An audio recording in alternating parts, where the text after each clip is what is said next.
So guys, आज के topic का नाम है स्टेशनरी वेव्स। ठीक है, स्टेशनरी वेव्स एक्चुअली वेव्स का ही पार्ट है। मतलब जैसे एचसी वर्मा में कुछ कुछ बुक्स में वेव्स के बाद में स्टेशनरी वेव्स आता है। जैसे स्ट्रिंग वेव पढ़ते हैं तो स्ट्रिंग वेव के अंदर स्टेशनरी वेव्स होती है। ठीक है, साउंड वेव के अंदर स्टेशनरी वेव्स होती है। मैंने इसको अलग से लिखा हुआ है। ठीक है, तो अलग से भी पढ़ाते हैं, साथ में भी पढ़ाते हैं। ठीक है, तो ऐसा पकड़ लो कि ये जो वेव्स है उसका ही पार्ट है स्टेशनरी वेव्स। ठीक है, अब स्टेशनरी वेव्स क्या होता है? ठीक है, ये लेक्चर 01 लिखा है स्टेशनरी वेव्स, लेकिन स्टेशनरी वेव्स एक्चुअल में ये टॉपिक का नाम स्टेशनरी वेव्स नहीं होना चाहिए था। इसका नाम होना चाहिए था super position of waves. Super position of waves, अब वो है क्या तो आपको ना नेक्स्ट स्लाइड में पता चलेगा। यहाँ पे देखो, super position of wave. Super position of wave क्या मतलब क्या होता है? जैसे ऐसा पकड़ लो, देखो ना, यहाँ पे एक सोर्स 1 एक सोर्स 2 है। अब यहाँ से सोर्स 1 सोर्स 2 मतलब क्या? यहाँ से साउंड वेव भी निकल सकता है, स्ट्रिंग वेव भी निकल सकता है, लाइट वेव भी निकल सकता है। भाई लाइट वेव भी तो पढ़ेंगे ना मन, तो लाइट वेव, स्ट्रिंग वेव, कोई भी वेव निकल सकता है। कोई भी वेव निकला सोर्स 1 से सोर्स 2 से। अब दो सोर्स, देखो एक वेव सोर्स 2 का वेव ऐसे जा रहा है, सोर्स 1 का वेव ऐसे जा रहा है। देखो पॉइंट पी जो है, अब मुझे एक बात बताओ, एकदम सिंपल सा बात बताओ, ये जो पॉइंट पी यहाँ पे आपको दिख रहा है, सिर्फ सिर्फ सोर्स 1 होता, सिर्फ वन वेव 1 होती, तो ये पार्टिकल 1 जो पार्टिकल पी है वो सिर्फ वेव 1 के वजह से ऊपर नीचे होता, एसएचएम होता, राइट। सपोज वो सिर्फ सोर्स 2 होता, मतलब सिर्फ वेव 2 होती, तो वेव 2 के वजह से वो ऊपर नीचे होता। लेकिन सपोज दोनों वेव एक साथ में, तो क्या होगा? तो इस पॉइंट पी पे जो इफेक्ट आएगा वो दोनों वेव्स का साथ में आएगा। आपको पता है हम लोग ने मल्टीपल एसएचएम देखा था, सुपर पोजिशन ऑफ 2 एसएचएम देखा था, याद होगा तो। सिंपल हार्मोनिक मोशन में दो एसएचएम जब साथ में होते हैं तो क्या होता है वो मैंने बताया था, और मैंने बोला था वेव्स में बताऊंगा मैं। ठीक है, तो सिंपल सी बात है, ये पॉइंट पी पे इफेक्ट जो आएगा वो दोनों वेव्स के वजह से आएगा। या तीन होंगे, इधर सोर्स 3 होगा तो तीनों तीन वेव के वजह से, चार वेव्स होंगे तो चारों चार एक साथ में आएगा, राइट। तो सुपर पोजिशन ऑफ वेव का मतलब क्या होता है? उस पॉइंट पे दोनों वेव्स का इफेक्ट, या दो से जितने भी ज्यादा वेव्स होंगे उतना सबका इफेक्ट एक साथ होगा, राइट। तो यहाँ पे ना प्रिंसिपल ऑफ सुपर पोजिशन मैंने लिख के रखा हुआ है, एक देखो यहाँ पे प्रिंसिपल ऑफ सुपर पोजिशन लिख के रखा है। और सुपर पोजिशन होने के बाद ना तीन चीजें होती है, देखो, interference, stationery waves and bits. ये तीन फेनोमेनाज होते हैं। ठीक है, तो जब वेव्स का दोनों का सुपर पोजिशन होता है तो तीन फेनोमेना होता है, interference, stationery waves and bits. हम लोग क्या पढ़ने वाले पता है? इंटरफेरेंस जनरली हम लोग पढ़ते हैं गाइस, ये जो हम लोग पढ़ते हैं ना वेव ऑप्टिक्स में, क्योंकि वेव ऑप्टिक्स भी तो अलग चैप्टर है, वो भी तो पढ़ाएंगे, तो इसमें इंटरफेरेंस बहुत अच्छे से पढ़ा जाता है। ठीक है, मैं थोड़ा सा तो आज बता ही दूंगा कि इंटरफेरेंस होता क्या है। ठीक है, थोड़ा सा मैं बताऊंगा, लेकिन एकदम डिटेल में हम लोग पढ़ेंगे उसको कहाँ पे? वेव ऑप्टिक्स चैप्टर में।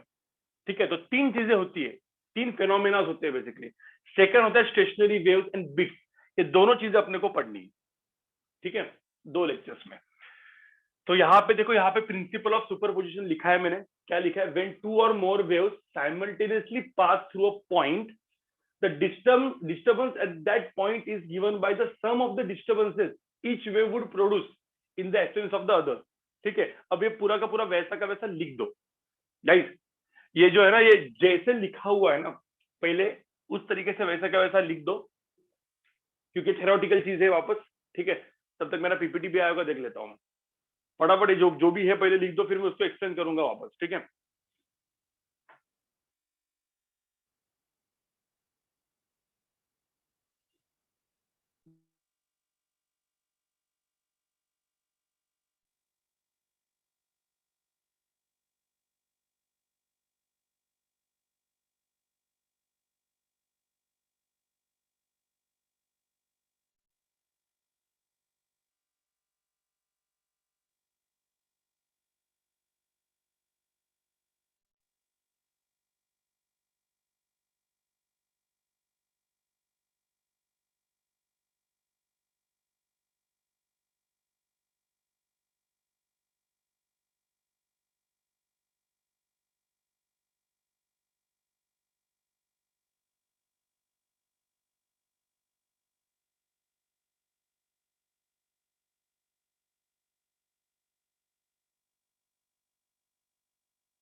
सर वो पहले वाला दिखाओ ना। हाँ सर, 1 मिनट।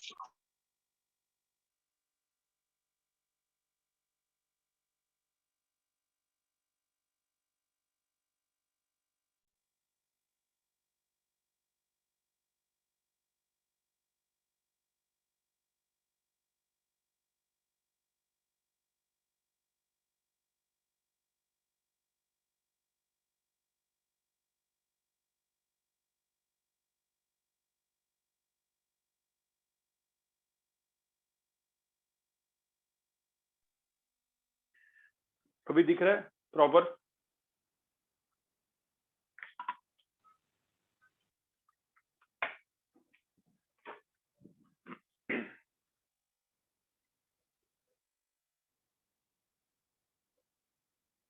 Done sir.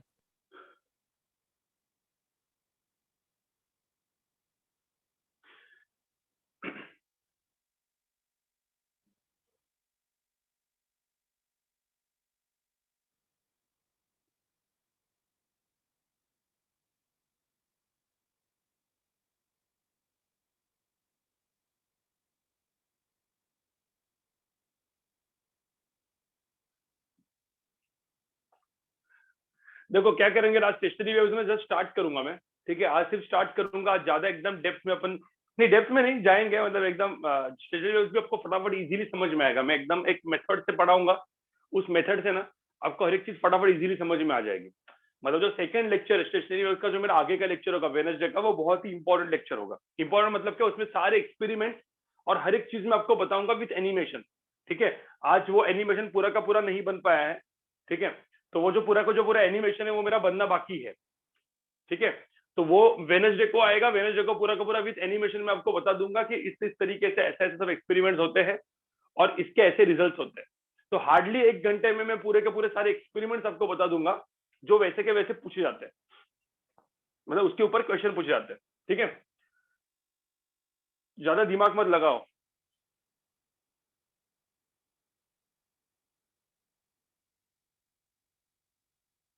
ठीक है, तो जैसे मैंने आपको बोला गाइज, यहाँ पे सब लोग देखो, superposition of waves. Superposition of waves में जब वेव्स, सुपरपोजिशन ऑफ वेव्स क्या होता है यहाँ पे लिखा हुआ है, यहाँ पे right. What is principle of superposition, ठीक है। When two or more waves, ठीक है, when two or more waves simultaneously pass through a point, ठीक है। मतलब एक पॉइंट से 2 या 3 वेव ऐसे अलग अलग वेव्स पास हो रही है। मतलब यहाँ पे देखो वीडियो में, जैसे यहाँ पे एक पॉइंट है और इस पॉइंट के इधर से एक वेव पास हो गई, तो ये पॉइंट ऊपर नीचे किया। अब ऐसा पकड़ लो, यहाँ पे एक पॉइंट है, वो उधर से वेव पास हुई, उस वेव की वजह से भी पॉइंट ऊपर नीचे कर सकता है, राइट। लेकिन अब दोनों वेव साथ में हो तो पॉइंट का एम्पलीट्यूड बढ़ेगा या कम होगा, जो भी होगा, राइट। कुछ ना कुछ तो होगा ना, एम्पलीट्यूड को अफेक्ट तो होगा ही होगा जब बहुत सारे वेव्स एक साथ उस पॉइंट के थ्रू जाएंगे तो, ठीक है। तो यही वहां पे लिखा है।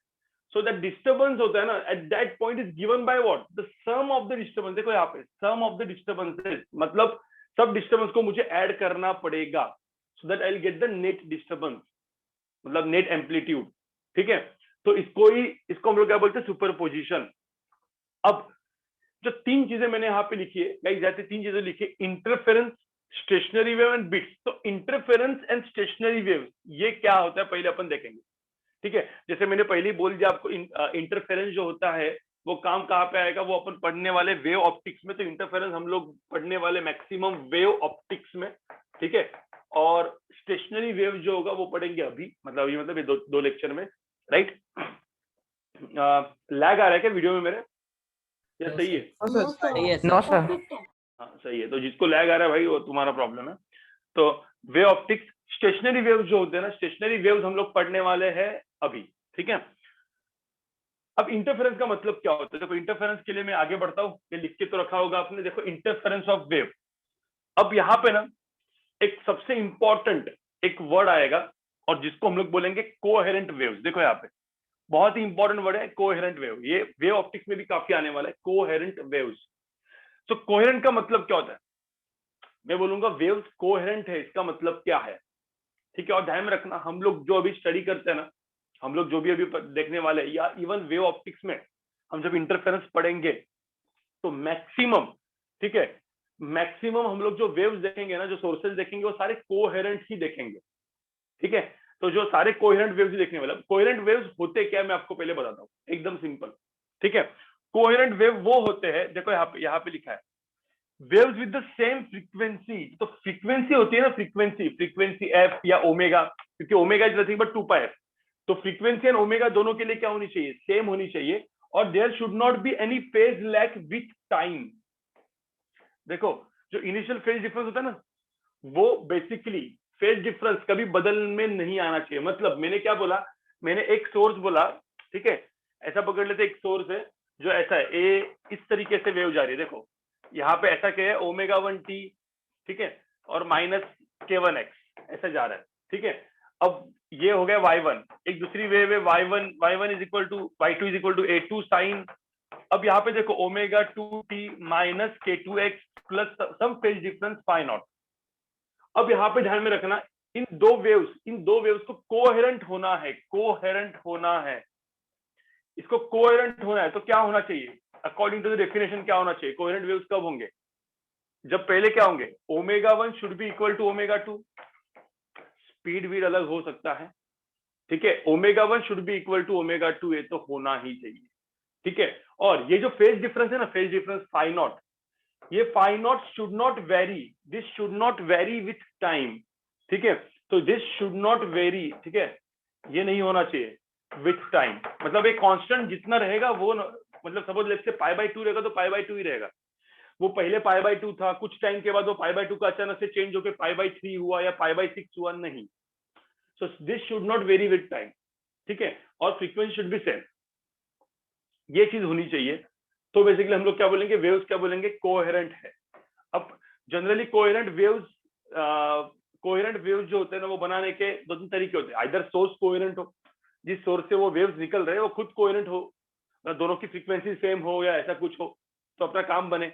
या फिर क्या होता है पता है, कभी कभी क्या करते पता है, ऐसा पकड़ लो यहाँ पे आपने एक साउंड रखा है, ठीक है, ये अपना स्पीकर है, स्पीकर साउंड निकाल रहा है, और यहाँ पे कुछ भी, यहाँ पे एक वॉल है और वॉल के अंदर ना दो होल कर दो, ऐसा पकड़ लो यहाँ पे एक होल कर दो और यहाँ पे होल कर दो। अब मुझे बताओ जो साउंड यहाँ से इधर जाएगा और इधर से इधर जाएगा, सोर्स क्या है, एक ही सोर्स है ना, एक ही सोर्स है कि नहीं है। तो मुझे बताओ अब इधर जाने के बाद यहाँ पे जो दो होल किए मैंने, ये सोर्स 1 एंड सोर्स 2 हुआ, दो सोर्सेस हुए। मतलब मैंने क्या किया, एक सोर्स के कितने सोर्सेस बनाए मैंने, दो सोर्सेस, लेकिन ये दोनों सोर्सेस जो S1 S2, यहाँ से भी तो आवाज आएगा भाई। अब ये भी एक S1 एंड S2, ये दोनों सोर्सेस की तरह बिहेव करेंगे, मतलब वहां से भी साउंड निकलेगा। लेकिन मुझे बताओ इन दोनों साउंड का फ्रीक्वेंसी क्या होगा, गाइस फ्रीक्वेंसी क्या होगा, सेम ही होगा। क्यों, क्योंकि वो एक ही तो सोर्स से बना है, इसी तो साउंड से ये दोनों बना हुआ है, ठीक है, तो दोनों का फ्रीक्वेंसी सेम होगा। तो इस तरीके से हम लोग कोहेरेंट सोर्सेस को बनाते हैं। और मैक्सिमम मैंने क्या बोला है, कब पढ़ना है अपने को गाइस, एकदम डिटेल में और बहुत अच्छे से हम लोग इंटरफेरेंस ऑफ वेव जो होता है ना, वो वेव ऑप्टिक्स में पढ़ने वाले। ऐसे बहुत सारे डायग्राम्स ना वेव ऑप्टिक्स में हम लोग देखेंगे, ठीक है। तो जनरली क्या करते हैं, कुछ लोग साउंड वेव में है पढ़ा देते हैं और टाइम वेस्ट करते हैं। तो क्यों टाइम वेस्ट करना है, जैसे पूरा का पूरा वेव ऑप्टिक्स इससे बना है, इंटरफेरेंस से, ठीक है। वेव ऑप्टिक्स में हम लोग इंटरफेरेंस, डिफ्लेक्शन, पोलराइजेशन, ये सब कुछ पढ़ने वाले। तो वो वापस वही पढ़ाने से अच्छा जो काम की चीजें, स्टेशनरी वेव, वो आज के लेक्चर में पढ़ा दूंगा मैं। थोड़ा सा इंटरफेरेंस भी पढ़ा दूंगा, ऐसा नहीं है, वो पढ़ाऊंगा मैं, ठीक है। क्योंकि स्टेशनरी वेव्स मोस्टली अपना जो इंपॉर्टेंट लेक्चर है वो कौन सा लेक्चर है, अगला वाला, ठीक है। आज मैं थोड़ा सा मैथमेटिकल चीजें बताऊंगा, मतलब पकाऊ चीजें, थोड़ी सी आपको आज बोर करने वाली चीजें बताऊंगा मैं, ठीक है। तो एक काम करो, ये होता है अब इंटरफेरेंस ऑफ वेव्स मतलब क्या है, ध्यान में रखना, दो टाइप का सुपरपोजिशन होगा। सुनो, दो टाइप का सुपरपोजिशन होगा। अब ऐसा पकड़ लो जैसे कि एक सोर्स 1 है, एक सोर्स 2 है। अब यहां से वेव निकला, सब लोग यहाँ पे देख लो, सब लोग यहाँ पे देख लो, सपोज सोर्स 1 से एक वेव निकला, सोर्स 2 से वेव निकला, और दोनों का इस पॉइंट पे क्या हुआ, अब दोनों का इस पॉइंट पे जब सुपरपोजिशन हुआ तो इसको हम लोग क्या बोलेंगे, इसको हम लोग क्या बोलेंगे, इंटरफेरेंस। समझ में आ रहा है क्या, it is superposition of wave only. But अब कभी कभी ऐसा भी होगा कि सोर्स 1 है, सोर्स 2, देखो सोर्स 1 ऐसे रखा, सोर्स 2 एकदम इसके सामने लगा, अब मुझे सोर्स 1 से वेव निकली, सोर्स 2 से वेव निकली, अब ये दोनों वेव्स देखो, मुझे बताओ सिर्फ एक ही पॉइंट पे सुपरपोजिशन हो रहा है क्या इन दोनों वेव्स का, जब एक दूसरे के सामने रखेंगे तो, इधर एक सोर्स 1 इधर एक सोर्स 2 है, अब तो बहुत सारे पॉइंट पे सुपरपोजिशन हो रहा है ना, एक ही पॉइंट पे हो रहा है क्या, एक ही पॉइंट पे हो रहा है क्या, नहीं। तो जब बहुत सारे पॉइंट पे सुपरपोजिशन होगा तब कुछ चीज बनने वाली है जो हम लोग देखेंगे किसमें पता है, स्टेशनरी वेव्स में। इसको हम लोग एनालिसिस करेंगे, इससे ही हम लोग की क्या बनती है, स्टेशनरी वेव बनती है, जो हम आगे देखने वाले हैं। अभी मुझे बताओ अपन कौन से पॉइंट पे देख रहे हैं, कौन से पॉइंट पे देख रहे हैं, सिर्फ एक सिंगल पॉइंट पे देख रहे हैं। तो सिंगल पॉइंट पे जो सुपरपोजिशन का फेनोमेना होगा ना, उसको हम लोग बोलते हैं इंटरफेरेंस। हाँ, लेकिन कौन से सोर्सेज का, कोहेरेंट सोर्सेज का, कोहेरेंट वेव्स का। तो यहाँ पे लिखा है देखो, when two or more waves of same frequency and constant initial phase difference superpose on a medium particle, then the superposition of such a wave at the point of superposition is called interference of the waves। देखो ना, पूरा का पूरा वैसा का वैसा मैंने definition लिखवा के रखा है, वैसा का वैसा डेफिनेशन आप भी लिख दो, लिखो फटाफट, चलो लिखो। इसमें कोई नहीं, कुछ थ्योरेटिकल चीजें इसीलिए पूरी की पूरी लिखी है। ये जो चीज है इसको हम लोग बाद में एनालिसिस करने वाले हैं, और इसको ही हम लोग बोलते हैं स्टेशनरी वेव्स, जो आज का टॉपिक है अपना। वैसे भी पढ़ना है अपने को, ठीक है, स्टेशनरी वेव्स वैसे भी पढ़ना है अपने को। ये कुछ इस तरीके से मैंने किया, और ध्यान में रखना इससे मेरे क्या जनरेट हुए, मैं यहाँ पे लिख देता हूँ चाहिए तो मेरा सोर्स 1 एंड सोर्स 2, ये कौन से सोर्स बने, कोहेरेंट सोर्सेज बने। कोई कोहेरेंट सोर्सेज बने क्योंकि वो एक ही सोर्स से बने हुए ना, एक ही सोर्स, एक ही साउंड से दो साउंड बने, अपने वेव्स बने। समझ में आ रहा है क्या? जब तक थ्योरेटिकली चीजें चल रही है, लिखते रहो। आज एटलीस्ट सारे टर्म्स तो आपको पता चल ही जाएंगे।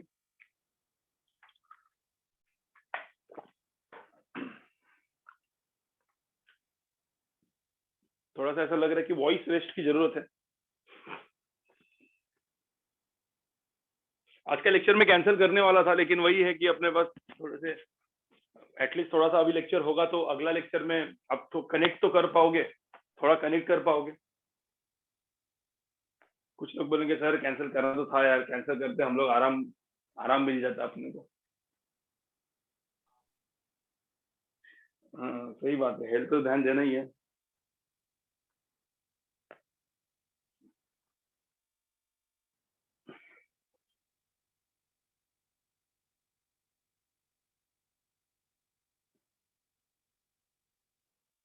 देखो ऑफलाइन लेक्चर जो है अभी वो थोड़े से, मतलब हमारे लेक्चर थोड़े से बाद में होंगे, एक 7-8 दिन तो लगे, क्योंकि वैसे भी स्ट्रिक्ट माहौल अभी सब जगह पे बना के रखा हुआ है लोगों ने।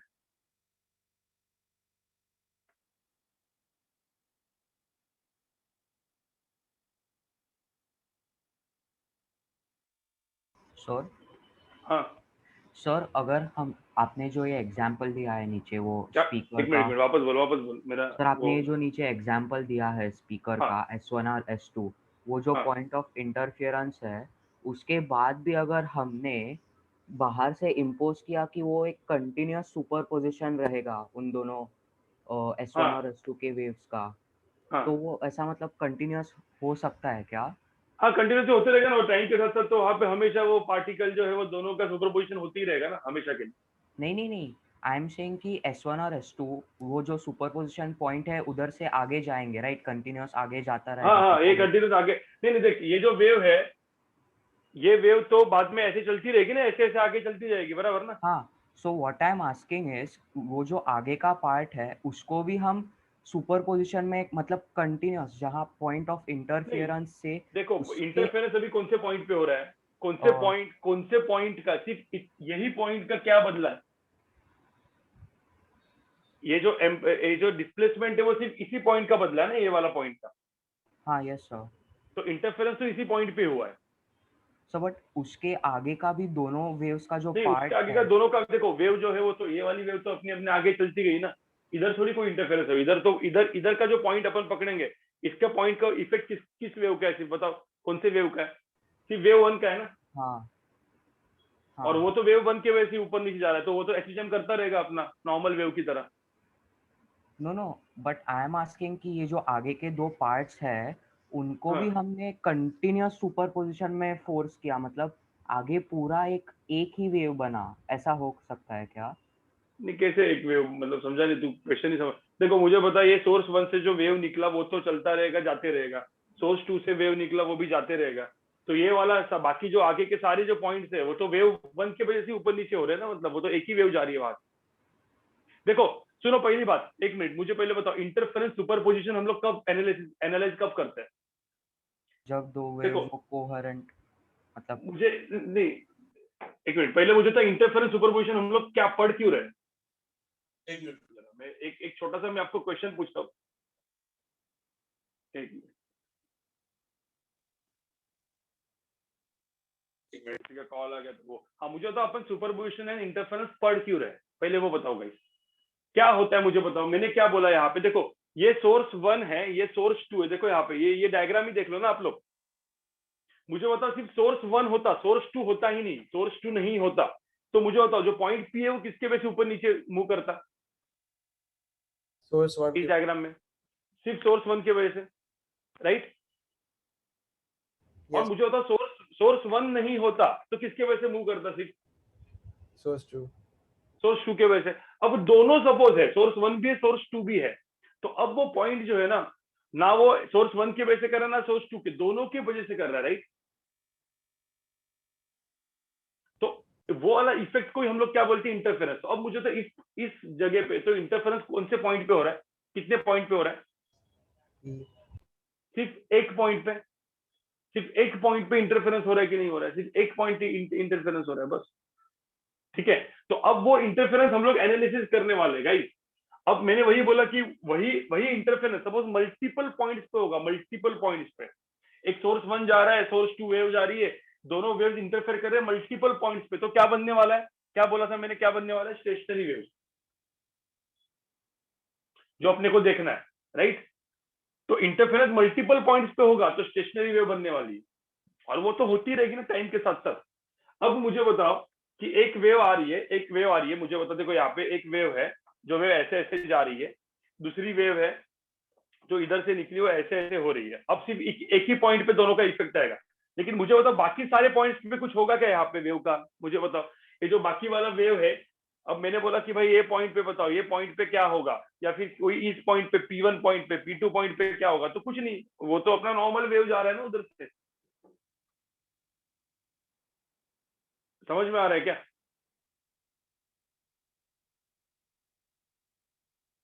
तो पहले तो तुम इतना पहले वो करो, ठीक है। अब थोड़ा सा मुझे कुछ चीजें बोलनी है, ठीक है। अब थोड़ा सा मैथमेटिकल एनालिसिस करना। इंटरफेरेंस लिख के हो गया तुम्हारा सबका? इंटरफेरेंस लिख के हो गया क्या? Yes sir. हाँ, तो अब मुझे एक बात बताओ, एक सिंपल मुझे एक SHM multi superposition of SHM पे ऊपर मैं पूछता हूँ तुमको, ठीक है। मैं यहाँ पे लिख देता हूँ जो अपन ने पहले भी पढ़ा था, सुपरपोजिशन ऑफ एसएचएम। याद है एसएचएम में अपन ने किया था सिंपल हार्मोनिक मोशन, दो सिंपल हार्मोनिक मोशंस होते हैं, तो दो सिंपल हार्मोनिक मोशन या तीन सिंपल हार्मोनिक मोशंस को कैसे करते हैं, कैसे फेजर डायग्राम से करते हैं। तो अब मुझे एक बात बताओ गाइस, एक बात बताओ, एक पार्टिकल है जो एसएचएम कर रहा है, देखो यहाँ पे मैं लिखते रहता हूँ, सपोज ये पार्टिकल एसएचएम कर रहा है, y is equal to a1 sine omega t, ठीक है। फिर दूसरा ये है, दूसरा कर रहा है वापस let's say a2 sine of let's say omega t, ठीक है, प्लस लेट्स से कुछ अपन एंगल बनाते हैं फाई नॉट। अब मैंने बोला इन दोनों का एसएचएम का एडिशन बताओ, ठीक है। तो अब मुझे बताओ, एक पार्टिकल है वो इधर से एसएचएम करे, इधर से एसएचएम करे, दोनों को मैंने ऐड कर दिया, तो क्या हो जाएगा? दोनों का एसएचएम क्या हो जाएगा? y1 plus y2, y net हो जाएगा ना, डिस्प्लेसमेंट, नेट डिस्प्लेसमेंट क्या हो जाएगी? दोनों का एडिशन क्या हो जाएगा? a1 sine omega t plus क्या a2 sine omega t plus phi naught. चलो अब मुझे एक बात बताओ, इस केस में, दोनों के केस में इनको ऐड करने का तरीका क्या बताया था मैंने? याद करो जरा, तरीका क्या बताया था? इन दोनों को ऐड करने का तरीका क्या बताया था मैंने? याद करो। तो a1 साइन ओमेगा टी को मैंने क्या बोला था? एक वेक्टर ड्रॉ करो, याद है? एक वेक्टर ड्रॉ करना है a1 का, और ये एंगल होता है ओमेगा टी, बराबर? ये एंगल ओमेगा टी था। फिर उसके बाद एक a2 वेक्टर था, जो एंगल कितना था? Omega t plus phi naught, a2 vector था, इसमें अपन क्या ओमेगा टी तो था ही, प्लस फाई नॉट था। तो इन दोनों के अंदर का फेज डिफरेंस कितना है गाइस? इन दोनों के अंदर का जो फेज डिफरेंस है, इन दोनों के अंदर का फेज डिफरेंस सर क्या वो बोल A2 सकते का हैं? एंगल x एक्सिस से होगा ना? हाँ, A2 का एंगल x एक्सिस से होगा, राइट? तो फेज डिफरेंस जो है वो कितना है? फाई नॉट है कि नहीं है, वो बताओ। फेज डिफरेंस कितना है? Phi naught, right? हाँ, अब मुझे बताओ क्या बोल रहे तुम लोग? नथिंग सर, कंफ्यूजन था, क्लियर हो गया। तो omega t plus phi naught है ना भाई, एक्स एक्सिस से मेजर करना। तो ये angle omega t plus phi naught, एक एंगल ओमेगा टी। तो मुझे बताओ A1 A2, तो मुझे बताओ यहाँ पे ए नेट क्या होगा, ए नेट क्या होगा। ए नेट के लिए क्या करते हैं अपन, ए नेट क्या होता है, दोनों का वेक्टर सम, राइट। और फिर ये जो एंगल था, जो भी एंगल मैंने सपोज अल्फा लिखा, तो ये अल्फा, याद है कि नहीं, ये वेक्टर फॉर्मूला से करना होता है Yes, sir. गाइस, याद है कि नहीं ये सब चीजें। अब मुझे एक बात बताओ, ये तो मेरा सुपरपोजिशन ऑफ एसएचएम था उस पर्टिकुलर पॉइंट पे। अब मुझे बताओ उस पर्टिकुलर पॉइंट पे, गाइस उस पर्टिकुलर पॉइंट पे जब सपोज मैं कुछ करूं, मतलब मैं ऐसा पकड़ लो, दो वेव्स आ रही है, ठीक है।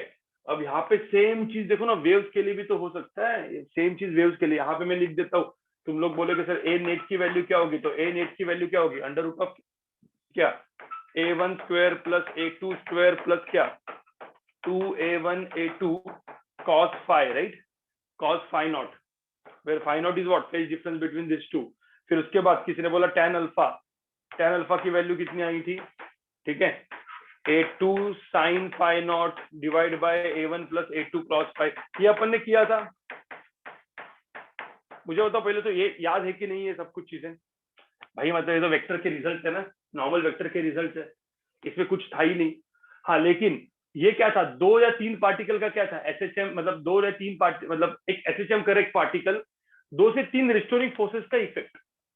भाई 2 से 3 रिस्टोरिंग फोर्स का इफेक्ट मतलब क्या, अभी तो वेव चल रही है, तो रिस्टोरिंग फोर्स किसके वजह से आने वाला है, वो वेव्स के वजह से ना, जो भी सोर्स होगा उसके वजह, जो जहां से भी वेव्स आ रही है, तो जो भी रिस्टोरिंग फोर्सेस आ रहे हैं वो वेव्स के आने वाले हैं, सिंपल सी बात है। तो ये सारे जो इक्वेशंस मैंने अभी एसएचएम के लिए लिखे थे, क्या मैं वेव्स के लिए भी लिख सकता हूँ। और मुझे सपोज वेव का इंटरफेरेंस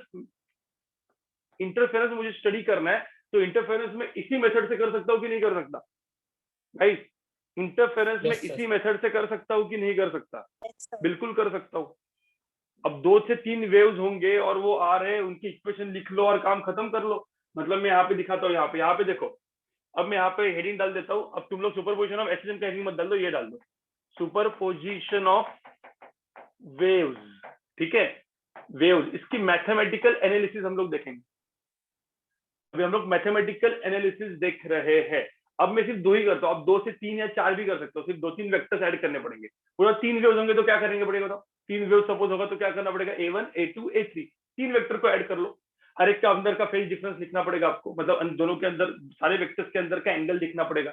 इसको ही मैंने बोला था ना वेक्टर मेथड या फेजर मेथड, नाम भी बोला था मैंने, वेक्टर मेथड या फेजर मेथड, राइट। हाँ, तो सुपरपोजिशन ऑफ वेव्स में अभी देखता हूँ। यहाँ पे ऐसा पकड़ लो, एक पॉइंट है, एक वेव है, देखो ये वेव आ रही है y1 is equal to A1 sine of, ठीक है।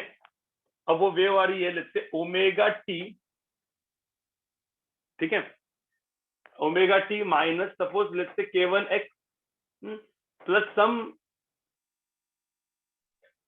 चलो एक कुछ भी कर सकते हो आप लोग, मतलब यहाँ पे एक प्लस लेट्स से θ1, ठीक है। एक वेव आ रही है y2 जो आ रही है A2 साइन ऑफ, देखो दोनों कोहेरेंट होने चाहिए। मैंने क्या बोला, इंटरफेरेंस, सुपरपोजिशन देख रहा है लेकिन कौन से किसका देख रहे हैं अपन, तो दोनों कोर्सेस, दोनों सोर्सेस है, दोनों जो वेव्स है वो कोहेरेंट है, कोहेरेंट मतलब यहाँ पे देखो ना, ओमेगा सेम हो गया, फ्रीक्वेंसी सेम हो गई, देखिए कोहेरेंट मतलब क्या, ओमेगा सेम कर लेता हूँ मैं, फ्रीक्वेंसी तो सेम हो गई इन दोनों की, ठीक है। Omega T let's say minus K2x, speed भी अलग हो सकता है, ठीक है, लेकिन again it depends upon medium, तो मीडियम की प्रॉपर्टी है वो, लेकिन ठीक है। कभी कभी ऐसा होता है एक स्ट्रिंग का टेंशन अलग हो, root of t by mu भी तो होता है स्ट्रिंग में, तो वो चीज हो सकता है। मैंने ऐसे ही लिख दिया K2x plus let's say θ2।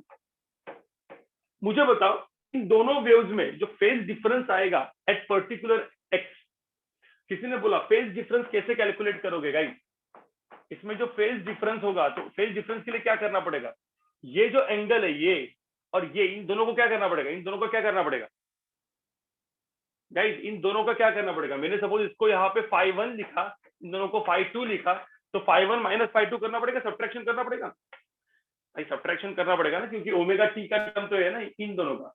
So phase difference at some x, at some x, तो x की वैल्यू वगैरह डाल के ना अपने को φ1 माइनस φ2 वगैरह निकालोगे, मैग्नीट्यूड निकाल दो, सही है, तो जो कोई दिक्कत नहीं, φ1 बड़ा है यहाँ पे, ठीक है, और इसको मैं लिखता हूँ लेट्स से φ, ठीक है, φ0, तो φ0 इज माय फेज डिफरेंस। कोई दिक्कत है? इन दोनों के अंदर का फेज डिफरेंस कितना है? φ0 है, या एक काम कर दो φ2 माइनस φ1 कर लो, मतलब सही हो जाएगा, φ2 माइनस φ1, φ2 बड़ा है φ1 से, वो तो आप जो निकालोगे वही होगा, φ2 माइनस φ1 वो हो जाएगा φ0। तो in short guys, this is equivalent to क्या हो गया? दिस इज इक्विवेलेंट टू, मतलब मैं वेक्टर मेथड में करूं, इसको वेक्टर मेथड से सॉल्व करना है, तो मुझे बताओ वेक्टोरिकली में क्या कैसे ड्रॉ करूंगा? वेक्टोरिकली में कैसे ड्रॉ करूंगा? मैंने a1 को ड्रॉ किया, ठीक है, a1 को ड्रॉ किया सम एंगल, तो जो a2 होगा, तो a1 एंड a2 में एंगल फेज डिफरेंस कितना होने वाला है? φ2 माइनस φ1, मतलब कितना फेज डिफरेंस होगा यहाँ पे गाइस? φ0। समझ में आ रहा है क्या? Yes, sir. मुझे तो पहले इतना समझ में आ रहा है क्या किया है मैंने, सब Yes, sir. सेम चीज एचएसएम की तरह ही मैं उसको मैप करवाया, बस यहाँ पे फेज डिफरेंस अलग अलग है, क्योंकि एक्स बिग का भी टर्म है ना, तो एक्स की वैल्यू पुट करके दोनों वेव्स के अंदर का जो उस पॉइंट के अंदर जो फेज डिफरेंस आएगा वो φ0 आएगा। अब मुझे बताओ भाई, यहाँ पे ए नेट की वैल्यू क्या होगी? ये जो ए नेट होगा, दोनों का वेक्टर सम होगा, तो वेक्टर वाला चीज रहेगा, तो मैं ऐसा लिख दूं यहाँ पे ए नेट, ठीक है, तो ए नेट स्क्वायर की वैल्यू क्या होगी? a1 square plus a2 square plus क्या 2a1 a2 cos φ0, where φ0 is what? Phase difference, and that phase difference going to be what? ये φ0 वही रहेगा, this won't change with respect to time, वही तो coherent होता है ना, कोहेरेंट का मतलब क्या है? φ0 is not going to change with respect to time, समझ में आ रहा है? ठीक है, तो ये हो गया। कोई बोल सकता है इसको मुझे इंटेंसिटी के फॉर्म में लिखना है, so intensity is proportional to क्या होता है? What is intensity is proportional to? Intensity is proportional to क्या? ए स्क्वायर ना भाई, एम्पलीट्यूड का स्क्वायर होता है, right? Yes, sir. Intensity is proportional to amplitude का स्क्वायर। तो यहाँ पे मुझे चाहिए तो मैं एक अलग फॉर्म में भी लिख सकता हूँ, मैं ग्रीन फॉर्म में लिख देता हूँ यहाँ पे, इंटेंसिटी आई नेट की वैल्यू क्या हो जाएगी? ये सारा का सारा हम लोग वैसे भी देखने वाले वेव ऑप्टिक्स में बहुत अच्छी तरीके से, बहुत अच्छा। अब मुझे था a1 a2 क्या होगा? ए होगा root of i1, right? Root of i1 root of i2 cos phi, तो ऐसा भी मैं लिख सकता हूँ। ये दोनों फॉर्म्स होते हैं गाइस, ये दोनों फॉर्म बहुत ही इंपॉर्टेंट है, बहुत ही इंपॉर्टेंट है गाइस। अब मुझे बताओ ए नेट को मुझे मैक्सिमम करना है, इस ए को मैं ए नेट को, ठीक है, ए को मुझे मैक्सिमम करना है, ए नेट की बात कर रहा हूँ मैं, ठीक है, तो ए नेट को मुझे मैक्सिमम करना है, तो cos phi की वैल्यू कितनी होनी चाहिए? ए नेट को मुझे मैक्सिमम करना है, तो cos phi की वैल्यू कितनी होनी चाहिए? 0. cos phi की वैल्यू, भाई cos phi की वैल्यू 1 होनी चाहिए ना, मतलब phi कितना होना चाहिए? φ0 कितना होना चाहिए? 0. 0। तो अब एक 0 नहीं, मतलब अभी थोड़ा सा मैथ्स आपने अच्छा पढ़ा होगा तो आपको समझ में आएगा क्या होना चाहिए। तो एक काम करता हूं मैं, n pi इसको मैं, हाँ बिल्कुल 2n पर, तो i जो है, एक minute, i is equal to मैं something some constant k into a square वगैरह लिख देता हूँ, यहाँ पे ये ऐड करेंगे तो ये सब कुछ बन जाएगा, ठीक है। तो ये दोनों चीजें है ना, मैं यहाँ पे लिख देता हूँ, फिर दोनों साथ में आप लोग लिखोगे, ठीक है, दोनों चीजें साथ में लिखोगे। रुको एक मिनट जरा, ये थोड़ा सा मैथमेटिकल एनालिसिस हम लोग कर रहे हैं इंटरफेरेंस का, और मैं बोल रहा हूँ ये सारा का सारा वैसा का वैसा चीज, हर एक चीज रिपीट होने वाला है जब हम लोग वेव ऑप्टिक्स पढ़ेंगे। जनरली मैं ये पढ़ाता नहीं हूँ, मैं डायरेक्टली स्टेशनरी वेव्स ही करवाने वाला था, लेकिन आज का लेक्चर वैसे भी हम लोग थोड़ा सा इंटरफेरेंस के ऊपर बात करते हैं, मैथमेटिकल एनालिसिस। अब तक कुछ प्रॉब्लम है क्या, मुझे बताओ, अब तक कोई दिक्कत है इसमें? No, sir. ठीक है, तो मैं इसी चीज को लेके आगे बढ़ता हूँ। मैं यहाँ पे लिखता हूँ ए नेट, ठीक है गाइस, मैं दोनों, एक मिनट सॉरी, मैं यहाँ पे लिख देता हूँ ए नेट, ठीक है, और यहाँ पे अंदर ए नेट या ए स्क्वायर नेट कर लिख देता हूँ मैं, a1 square plus a2 square plus 2a1 a2 cos phi, ठीक है। अब मैं काम करता हूँ, ठीक है, A net to be maximum, एक मिनट मैं इंटेंसिटी का भी लिख के रखता हूँ, intensity net is equal to क्या, i1 plus i2 plus 2 root i1 root i2 cos phi0, ठीक है। फिर phi0 इज व्हाट? जो दो वेव्स आ रहे हैं उन दोनों का क्या है? Phase difference. तो उन दोनों का फेज डिफरेंस है फाई नॉट, ध्यान में रखना, ठीक है। अब जो मैं बोल रहा हूँ ध्यान से सुनो, A net to be maximum, ये इसको मैक्सिमम करना है तो cos phi naught should be equal to क्या, शुड बी इक्वल टू कितना, cos phi should be equal to 1। तो मुझे होता फेज डिफरेंस जो होगा फाई नॉट, जो फेज डिफरेंस है फाई नॉट कितना होगा, इसकी वैल्यू कितनी होगी एक्चुअल में देखा जाए तो कितनी होगी 2n पाई भाई, 0 2 पाई 4 पाई, राइट ना। Yes, sir. अरे भाई मैथमेटिकली cos 0 cos 2 पाई cos 4 पाई सबकी वैल्यू कितनी होती है 1। तो इस केस में जो a मैक्स की वैल्यू, a नेट की वैल्यू जो मिलेगी, a नेट की वैल्यू कितनी मिलने वाली है a1 plus a2, guys a1 plus a2 मिलेगी कि नहीं मिलेगी, ठीक है। सिमिलरली ये इसकी वैल्यू कितनी मिलेगी, आई नेट की वैल्यू कितनी मिलेगी,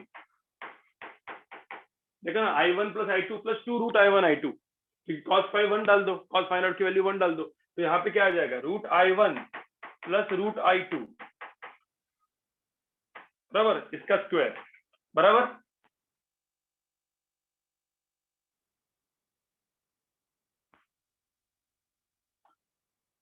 समझ में आ रहा है, समझ में आ रहा है कि ये चीज वो मुझे पहले बताओ, मैंने जो a1 नेट मैक्सिमम लिखा इतना Yes, समझ sir. में आ रहा है। हाँ अब मुझे बताओ a नेट मिनिमम कब होगा, मिनिमम जब cos फाई नॉट की वैल्यू कितनी हो जाएगी -1 -1 जीरो मत बोलो भाई, -1 होगा मतलब फाई नॉट की वैल्यू कितनी हो जाएगी n pi भाई, n पाई मत बोलो, थोड़ा सा 2n मैथ थोड़ा plus तुम्हारा 1 pi. 2n प्लस 1 पाई, समझ में आ रहा है ना, वेयर n हाँ। Varies from 0 to n varies from 0 1 2, ठीक है। और यहाँ पे भी n वेरीज फ्रॉम 0 1 2, ये सब कुछ चीज वैसे की वैसे रिपीट होने वाली वे ऑप्टिक्स में। वे ऑप्टिक्स को इसके बाद पढ़ेगा तो 2 लेक्चर में खत्म हो जाएगा, ठीक है। cos phi naught is equal to -1। तो अब मुझे बताओ यहाँ पे a नेट की वैल्यू कितनी आने वाली है, कितनी आने वाली है a1 माइनस a2, और i नेट की वैल्यू क्या हो जाने वाली है, ये ध्यान में रखना, ये सब मिनिमम चीज है, मिनिमम चीज है, ये सब मिनिमम चीज है, ठीक है। क्या होगी यहाँ पे माइनस साइन होगा तो root i1 minus root i2 का स्क्वायर। कोई दिक्कत है, कोई दिक्कत है। No, sir. अब जब मैक्सिमम, देखो ध्यान में रखना, इसका मतलब क्या हुआ मुझे बताओ, 2 वेव्स आ रहे हैं और एक पॉइंट पे देखो 2 वेव्स, इधर से एक वेव आ रही थी, इधर से एक वेव आ रही थी, और एक पॉइंट पे क्या हो गई, सुपरपोज हो गई। तो उस पर्टिकुलर पॉइंट का ये एम्पलीट्यूड रहा ना, देखो ना एम्पलीट्यूड चेंज हो रहा है ना, कभी मैक्सिमम हो रहा है, कभी मिनिमम भी हो सकता है।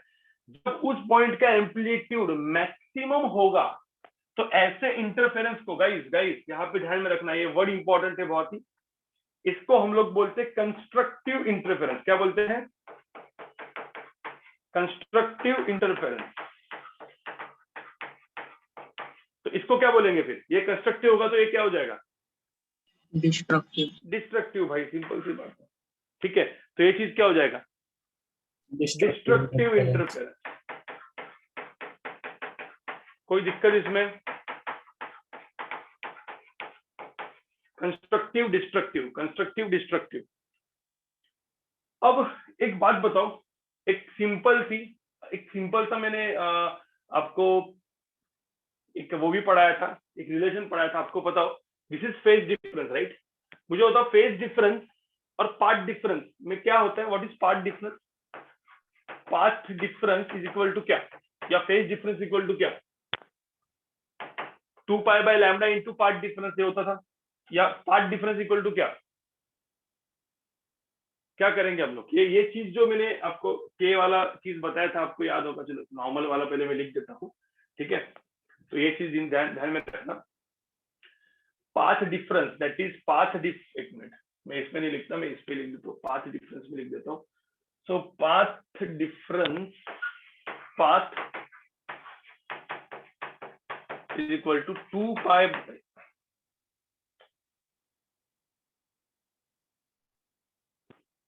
उल्टा करते हैं, एक minute. Phase difference is equal to क्या, 2 पाई बाय लैम्बडा इंटू क्या, पाथ डिफरेंस याद है? याद है? तो अभी मुझे बताओ, यहाँ पे अपने को फेज डिफरेंस पता चल गया, फेज डिफरेंस इतना है 2n पाई वगैरह। तो फेज डिफरेंस यहाँ पे डालेंगे तो अपने को पाथ डिफरेंस भी तो मिलेगा। एक अपना नया फॉर्मूला मिल गया पाथ डिफरेंस वाला। Path difference is equal to क्या मिलेगा अपने को? पाथ डिफरेंस क्या मिलेगा? लैम्बडा बाई 2 पाई इंटू क्या? Phase difference. Phase difference, phase difference मतलब क्या? जो भी अपना फेज डिफरेंस यहाँ पे अपने लिया पाई नॉट। अब मुझे बताओ फॉर कंस्ट्रक्टिव इंटरफेरेंस क्या डालेंगे अपन? कंस्ट्रक्टिव इंटरफेरेंस में फाई नॉट की वैल्यू कितनी डालेंगे यहाँ पे? एक बार यहाँ पे, तो एक बार फाई नॉट की वैल्यू यहाँ पे क्या डालेंगे? जो केस 1 था यहाँ पे, इसको मैं बोलता हूँ केस 1, ठीक है, और इसको मैं बोलता हूँ केस 2। तो केस 1 के लिए क्या होगा? और केस 1 फाई नॉट की वैल्यू कितनी है? फाई नॉट की वैल्यू कितनी है? 2n पाई है। 2n पाई यहाँ पे डालेंगे तो मुझे बताओ क्या आ गया यहाँ पे? पाथ डिफरेंस कितना है? What is path difference? Path difference कितना है यहाँ पे? 2n पाई डालो, 2 पाई कैंसिल, तो कितना है? n लैम्बडा आया, ठीक है। तो मुझे बताओ फॉर कंस्ट्रक्टिव इंटरफेरेंस मुझे बताओ पाथ डिफरेंस कितना होना चाहिए? How much should be the path difference? देखो यहाँ पे देखो, तो पाथ डिफरेंस शुड बी कितना? n lambda. फेज डिफरेंस इतना था, इसको हम लोग बोलेंगे फेज डिफरेंस। और पाथ डिफरेंस कितना हुआ? पाथ डिफरेंस कितना हुआ? लिख दो यहाँ पे सिर्फ ऐसे करके n लैम्बडा। अब मुझे तो केस 2 के लिए कितना होगा? केस 2 के लिए कितना होगा? केस 2 के लिए कितना है? फाई नॉट की वैल्यू कितनी है?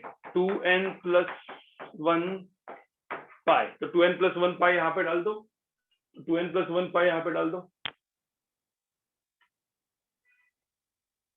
राइट। तो 2n प्लस 1 पाई यहाँ पे डाल दिया तो पाई पाई कैंसिल आ गया। तो यहाँ पे आंसर क्या आया? पाथ डिफरेंस कितना है? पाथ डिफरेंस आया फाई नॉट की वैल्यू यहाँ पे डाल देने की, देखो यहाँ पे डाल देने की ना, फाई नॉट की वैल्यू एक बार इधर डालिए, दोनों बार इधर डालिए, 2n प्लस 1 पाई पाई कैंसिल, तो आंसर क्या है? 2n plus 1 lambda by 2। तो मुझे बताओ यहाँ पे पाथ डिफरेंस कितना होगा? तुमको मैथमेटिकली समझ में आ रहा है कि क्या किया अपन ने यहाँ पे? Yes, कि हर sir. एक चीज वैसे के वैसे रिपीट होने वाली है वेव ऑप्टिक्स में, ठीक है।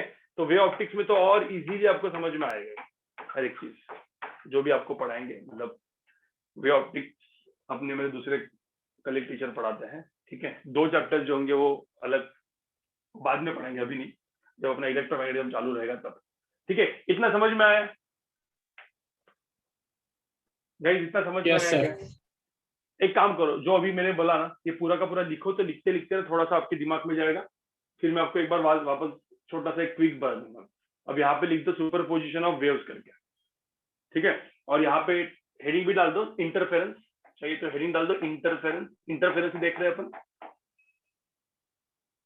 इंटरफेरेंस देख रहे हैं, ठीक है। इंटरफेरेंस देख रहे हैं, लिखो यहाँ पे, ये लिखो।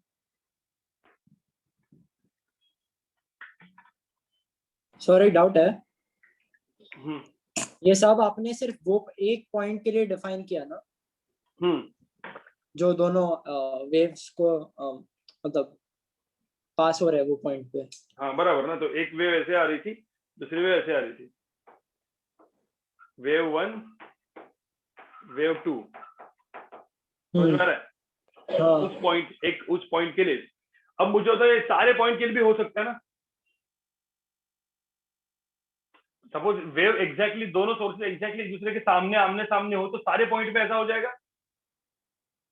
हाँ बराबर है। लेकिन सारे पॉइंट का फेज डिफरेंस अलग अलग हो सकता है, राइट। तो वो भी देखते हैं ना। पहले तो इतना पहले देखो, लिखो इंटरफेरेंस। समझ में आएगा तुमको?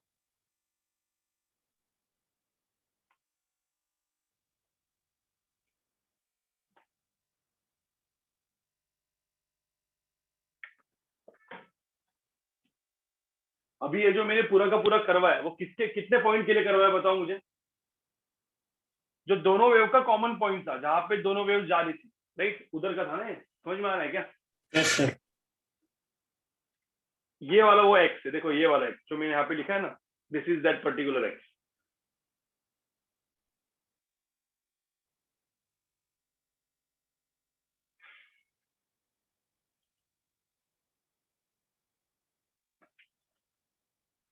नहीं, अश्वथ, ओके, आप लोग फिजिक्स गैलेक्सी के जो वीडियोस है वो वीडियोस मतलब वो वाले वीडियोस मत देखो, उनके जो टीचिंग वाले वीडियोस मत देखो, क्योंकि आपका टाइम वेस्ट हो जाएगा। आपको एडवांस इलिस्ट्रेशन देखना है, एडवांस इलिस्ट्रेशन। जो लोग एडवांस वाले हैं उनके एडवांस इलिस्ट्रेशन देखना चालू करो। तो कौन सा चैनल बोले आप प्लीज? नहीं, वो फिजिक्स गैलेक्सी का आशीष अरोड़ा सर का वो, लेकिन वो कैसे, वो आशीष अरोड़ा सर का एडवांस इलिस्ट्रेशन देखना है आपको। मैं ओके आपको बोल दूंगा, मैं बोल दूंगा, भेज दूंगा, मैं आपको लिंक Okay, भेज sir. दूंगा ग्रुप में, पहले अभी ये पढ़ो। हो गया सर। 1 minute, sir. जब अपना फिजिक्स पूरा पढ़ा के हो जाएगा उसके बाद आशीष अरोड़ा सर के वीडियोस आप लोग बाद में देख सकते हो, क्योंकि वो थोड़े से बोरिंग हो जाएंगे इस पॉइंट ऑफ टाइम पे, ठीक है? क्योंकि आपने एक बार मेरे से पढ़ा नहीं, एक बार आप मेरा पूरा का पूरा पढ़ोगे फिजिक्स, उसके बाद उनके वीडियोस देखते हो तो आपको हर एक चीज आसानी से समझ में आ जाएगी वो क्या बोल रहे हैं, ठीक है?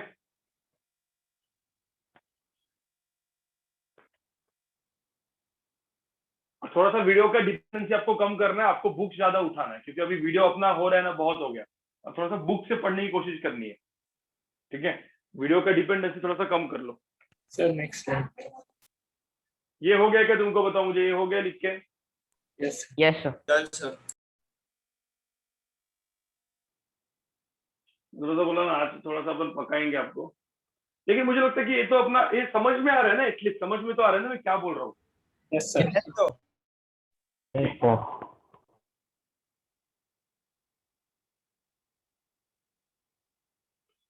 जी, तो यहाँ पे भी ऐसे लिख दो, ये टोटल, ये जो टोटल वाला है ये φ2 है, और ये वाला एंगल है φ1, तो φ2 माइनस φ1 इज φ0, इस तरीके। तो बेसिकली हम लोग क्या कर रहे हैं, अपना वो वेक्टर मेथड से इन दोनों को ऐड कर रहे हैं। Basically I want to add y1। देखो मेरा जो ये जो पॉइंट है, इस पॉइंट पे एक्चुअली जो मेरा जो एक्चुअल वो रहेगा वो क्या रहेगा, इस पॉइंट का जो इफेक्ट आएगा वो क्या आएगा, y इज इक्वल टू क्या आने वाला है, y1 प्लस y2, बराबर ना? समझ में आ रहा है क्या? एक जो वेव जा रही दूसरी वेव आ रही थी, तो जो इफेक्ट मैं यहाँ पे कर रहा हूँ वो क्या कर रहा हूँ, y1 प्लस y2, क्योंकि दोनों के वजह से इफेक्ट ऐड होने वाला है उस पर्टिकुलर पॉइंट पे। समझा क्या? ये सब मैथमेटिकल एनालिसिस हो जाता है ना, तो मेरा सेकंड लेक्चर मेरे को इजी जाएगा। आगे करूँ, मैं आगे करूँ गाइस? Yes, sir. बस अभी तो मैथमेटिकल चीज था, ये दोनों चीजें मैंने पिछले वाले से उठाई, बस उसमें कॉस फाइन आउट की वैल्यू अलग अलग कर दी। मैंने दो केसेस डिस्कस किए, एक मैक्सिमम मिनिमम, बाकी भी तो हो सकता है। मुझे बताओ जब फाइन आउट की वैल्यू 90 होगी तो क्या होगा, व्हाट इज कॉस 90? 0. दोनों के अंदर का फेज डिफरेंस 90 भी तो हो सकता है, जो मैंने तो अलग अलग लिया, लेकिन 90 होगा तो क्या होगा भाई, 90 होगा तो कॉस 0 हो जाएगा, कॉस 90 0 हो जाएगा, और डायरेक्टली a नेट की वैल्यू क्या आएगी, root of under root of a1 square plus a2 square, right? Yes, sir. तो अलग अलग हो सकते हैं, वो तो अलग अलग केस हो गया यार। फाइन आउट की वैल्यू यार 5/45 भी तो हो सकती है, कुछ भी हो सकती है। जो आंसर जो क्वेश्चन में दिया जाएगा वैसे कर सकते हैं। मैं इन जनरल ये दो केसेस, क्योंकि मैंने दो टाइप की इंटरफेरेंस बताया, कंस्ट्रक्टिव एंड डिस्ट्रक्टिव, और इन बिटवीन अलग अलग टाइप के इंटरफेरेंस रहेंगे, राइट?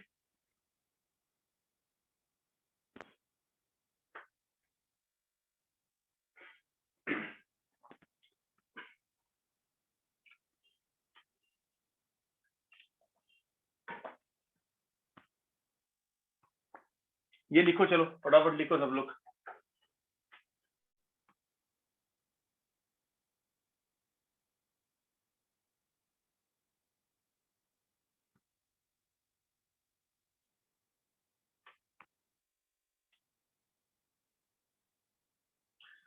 प्रणव, एडवांस इलिस्ट्रेशन कब से देखना है? मैं अभी डाल देता हूँ मैसेज, ठीक है? मैसेज डाल देता हूँ मैं कि कब से देखना है, तो तुम लोग को समझ में आएगा।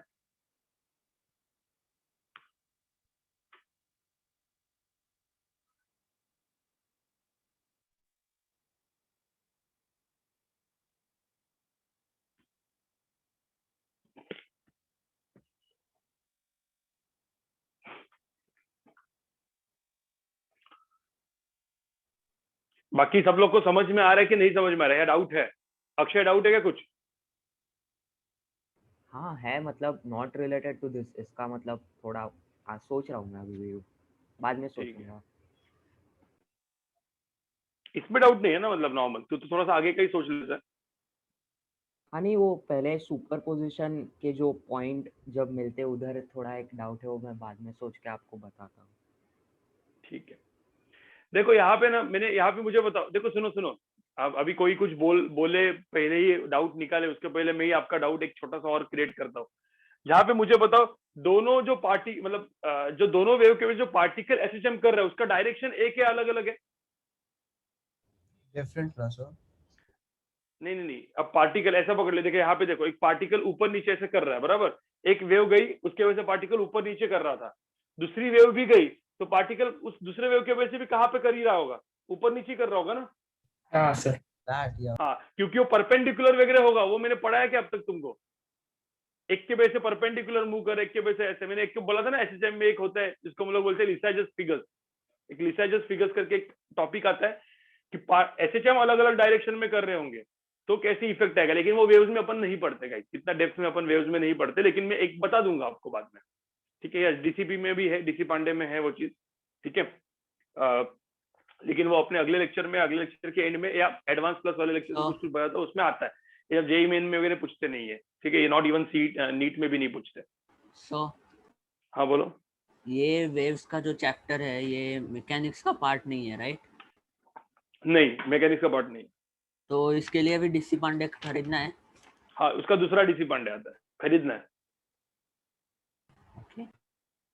ऐसे वेव्स के लिए डीसी पांडे की जरूरत नहीं होती गाइस, क्योंकि अपना HC Verma is more than enough even for JEE advance.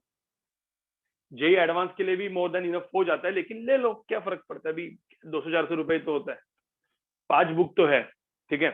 तो वेव्स एंड थर्मोडायनेमिक्स करके एक अलग से रहेगा, अब इसके बाद का एक थर्मोडायनेमिक्स, तो डीसी पांडे का वेव्स एंड थर्मोडायनेमिक्स सेक्शन में भी खत्म कर लूंगा। डीसी पांडे के टोटल 5 सेक्शंस है, तो उसमें 3 सेक्शंस अपने खत्म हो जाएंगे। एक में ऑप्टिक्स है, उसका आधा पार्ट हो चुका है।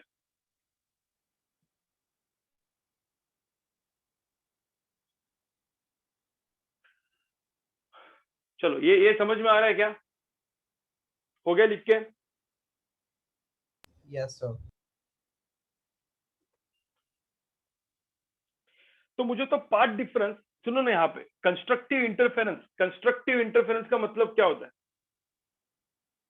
थोड़ा सा मैं, एक मिनट, सॉरी, देखो ना, कंस्ट्रक्टिव इंटरफेरेंस में पार्ट डिफरेंस कितना होना चाहिए? कंस्ट्रक्टिव इंटरफेरेंस में कंस्ट्रक्टिव का मतलब क्या है? उस पॉइंट का एम्पलीट्यूड क्या हो जाएगी, उस पॉइंट का एम्पलीट्यूड क्या होगा गाइस? उसके इसका एम्पलीट्यूड बढ़ेगा मतलब देखो ना यार, a1 प्लस a2, अब मुझे दोनों का एम्पलीट्यूड सेम होगा तो a प्लस ए कितना हो जाएगा? 2a हो जाएगा। समझ में आ रहा है क्या? a प्लस ए की वैल्यू कितनी हो जाएगी? 2a हो जाएगी यहाँ पे।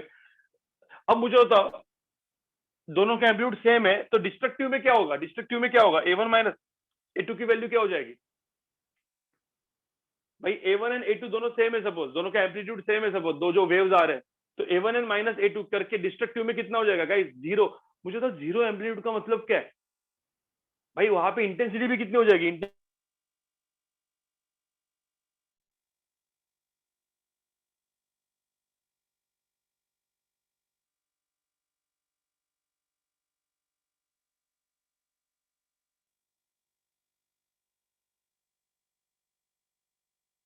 साउंड सोर्सेज ऐसे इधर से एक होगा, इधर से एक होगा, डिस्ट्रक्टिव इंटरफेरेंस जहां पे होगा, जिस पॉइंट पे डिस्ट्रक्टिव इंटरफेरेंस होगा वहां पे आवाज खत्म हो जाएगा, कुछ होगा ही नहीं। समझ में आ रहा है? ओके, मेरा ऑडियो गया था क्या? मेरे को लगा नो हाँ सर। ऑडियो, Yes, तो मुझे sir. लगा कि आपने आपने आंसर दिया मुझे नो ऑडियो वाला। Sir, आप म्यूट थे और समथिंग। म्यूट तो नहीं था मैं। अभी आ रहा है आवाज? हाँ सर, अब आ रहा है। यस सर, क्या आ रहा है क्या आवाज? Yes sir.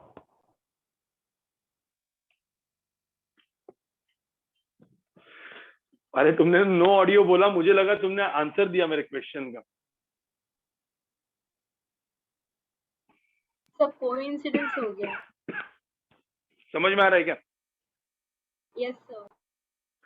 क्या मतलब? तो मुझे एक बात बताओ, चलो यहाँ पे सब लोग देख लो वापस। कंस्ट्रक्टिव के लिए मैं आगे आगे लिखता हूँ, ठीक है? कंस्ट्रक्टिव इंटरफेरेंस के लिए एक लिखता हूं कंस्ट्रक्टिव, ठीक है? इंटरफेरेंस और यहाँ पे क्या था, डिस्ट्रक्टिव।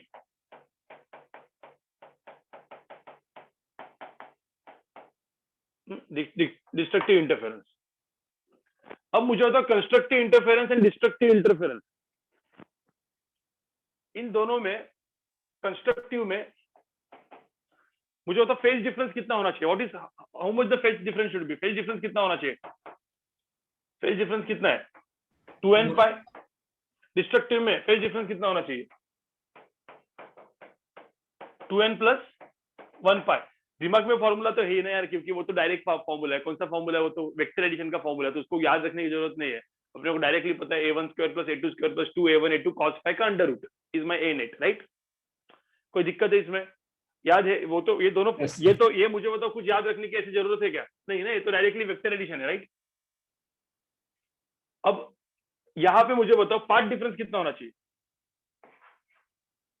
पाथ डिफरेंस कितना होना चाहिए, यहाँ पे कितना आया था path difference, directly n lambda आया था। यहाँ पे पाथ डिफरेंस कितना आया था, पाथ डिफरेंस कितना आया था, 2n प्लस 1 इंटू क्या, लैम्बडा बाई 2। तो आप यहाँ पे देखोगे पाथ डिफरेंस, यहाँ पे कौन से पाथ डिफरेंस होना चाहिए, n की वैल्यू 0 1 होगी, तो पाथ डिफरेंस कितना होगा, 0 लैम्बडा 2 लैम्बडा 3 लैम्बडा, ऐसा पाथ डिफरेंस होगा। मतलब इन multiple of lambda suppose path difference हो, तो कौन सा डिफरेंस, तो कौन सा इंटरफेरेंस आएगा गाइस, कंस्ट्रक्टिव इंटरफेरेंस आएगा। इसका मतलब उस पॉइंट पे, जो वो पॉइंट होगा, किसकी बातें चल रही है, देखो ध्यान में रखना, एक सोर्स है H1, दूसरा सोर्स है H2, ये अपना आवाज निकाल रहा है, ये अपना आवाज निकाल रहा है, ये दोनों कहाँ से, कौन से पॉइंट की बात चल रही है, जिस पॉइंट पे मिल रहे, इस पॉइंट की बात चल रही है। समझ में आ रहा है कि नहीं आ रहा है, अपन कौन से पॉइंट की बात कर रहे हैं, जिस पॉइंट पे दोनों सोर्सेस मिल रहे हैं उस पॉइंट की।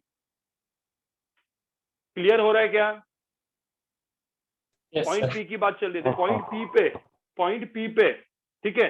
जो अभी पार्ट डिफरेंस ये आ गया, इधर पार्ट डिफरेंस कितना है, कितना होगा, लैम्बडा बाई 2, 3 लैम्बडा बाई 2, बराबर ना, 0 1 2 3 डालते रहो, 5 लैम्बडा बाई 2।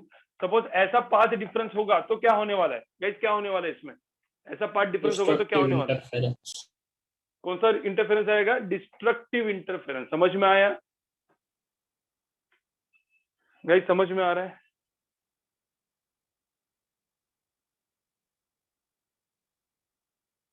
ठीक है। Yes, sir. तो अभी क्या होता है गाइस, ठीक है। अब पहले तो ये भी एक छोटा सा चीज लिख दो, ठीक है। ये कंस्ट्रक्टिव इंटरफेरेंस है, डिस्ट्रक्टिव इंटरफेरेंस। डिस्ट्रक्टिव इंटरफेरेंस में मुझे बताओ एम्पलीट्यूड सेम होगा, तुम लोग को पता है ना, कंस्ट्रक्टिव इंटरफेरेंस में यहाँ पे ए नेट की वैल्यू क्या होगी, a1 प्लस a2 होती है, और यहाँ पे ए नेट की वैल्यू क्या होगी, a1 माइनस a2। तो मुझे बताओ बेसिकली सिंपल, यहाँ पे a1 एंड a2 इक्वल होगा, if a1 and a2 is equal, if a1 equal to a2, तो एम्पलीट्यूड कितना हुआ, एम्पलीट्यूड कितना हुआ यहाँ पे, कितना हुआ यहाँ पे, 2a हो गया ना, राइट। और a1 इक्वल टू a2 हो गया, तो यहाँ पे की वैल्यू कितनी हो जाएगी, if a1 equal to a2, तो एम्पलीट्यूड कितना हो जाएगा, 0 हो जाएगा। तो यहाँ पे तो एम्पलीट्यूड 0, इंटेंसिटी भी कितनी, इंटेंसिटी आई नेट की वैल्यू भी कितनी हो जाएगी, 0। यहाँ पे आई नेट की वैल्यू कितनी हो जाएगी, under root of i1 plus under root of i2 का स्क्वायर, तो 4i1 हो जाएगी, 4 इंटेंसिटी हो जाएगी। समझ में आ रहा है, ये भी आपको चीज दिमाग में रखनी है, ठीक है। ये मतलब क्या, जब सब कुछ सेम होगा, मैं वापस आपको बता रहा हूँ, सेम टू सेम ऐसे की ऐसी चीजें वेव ऑप्टिक्स में रिपीट होने वाली है। तो ऐसा पकड़ लो, वेव ऑप्टिक्स इसके बाद पढ़ाना चालू किया तो वेव ऑप्टिक्स ही पढ़ा दूंगा मैं, समझ रहे हो, सेम टू सेम, कुछ फर्क नहीं आएगा वेव ऑप्टिक्स। इसके बाद तो मैं इंटरफेरेंस इतना मैंने आज डिस्कस कर दिया, क्योंकि मेरा लेक्चर आज मतलब मैंने आधा अधूरा लिया, तो स्टेशनरी वेव्स मैंने ज्यादा मतलब बताया नहीं, मैंने इंटरफेरेंस का आपको फंडा बता दिया, ठीक है। हाँ, तो नॉइज कैंसलेशन वगैरह में भी सब कुछ मतलब वो थोड़ा सा अलग होता है, लेकिन अभी समझ लो तुम्हारे हिसाब से तो नॉइज कैंसलेशन में यही होता होगा।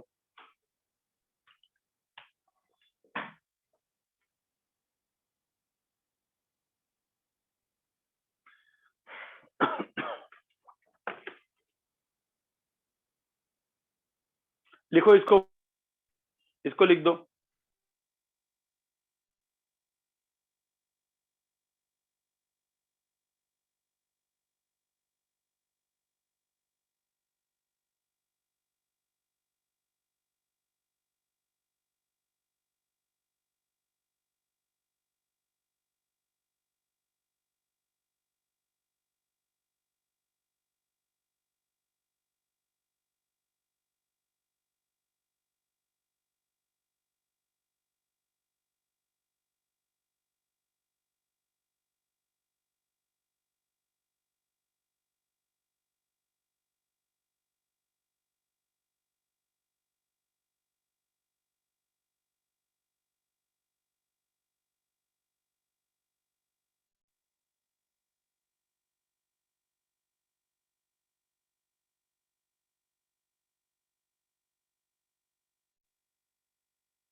गाइस आवाज आ रहा है proper? Yes, sir. Yes, sir. sir. Yes. ठीक है, तो इतना लिख के हो गया, मैं आगे बढ़ूं? Yes, sir.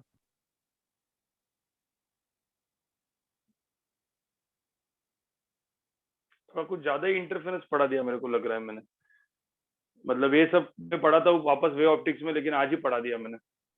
अब समझ में नहीं आ रहा। अभी मैं सोच रहा हूँ कि अगले हफ्ते वे ऑप्टिक्स भी करा दूं क्या आपका? अगले हफ्ते वे ऑप्टिक्स भी करा देता हूँ मैं गाइस। Yes, तो अपना sir. ये नॉर्मल और वे ऑप्टिक्स दोनों साथ में करा देता हूँ, मतलब थर्मोडायनामिक्स अपना अगले हफ्ते में चला जाएगा, वे ऑप्टिक्स भी खत्म हो जाएगा। ठीक है, तो शायद से ऐसा हो सकता है कि मैं अगले हफ्ते एक एक्स्ट्रा लेक्चर लूं। ठीक है, एक्स्ट्रा लेक्चर लूं, छोटा सा, ज्यादा नहीं, क्योंकि वे ऑप्टिक्स फिर एक बार खत्म हो जाता है तो मतलब एक ही साथ में हो जाएगा ना वो, क्योंकि इतना इंटरफेरेंस पढ़ा दिया ना। अब मुझे वे ऑप्टिक्स इतना इजी जाने वाला है पढ़ाने के लिए, क्यों खाली फुकट मतलब बाद में करके उसको वापस एक बार रिवीजन के लिए छोड़ने का, राइट? Yes, sir. और मैं ही पढ़ा देता हूँ, फिर बाकी दूसरे अभी सर को क्यों बोलूं, मैं फिर मैं ही पढ़ा दूंगा। ठीक है, चलो। हाँ, अब गाइज एक एपैरेटस होता है जिसको बोलते हैं क्विंग्स ट्यूब, साउंड वेव में काम आता है वो। ठीक है, साउंड वेव में एक एपैरेटस काम में आता है, एक उसको हम लोग बोलते हैं क्विंग्स ट्यूब। सॉरी,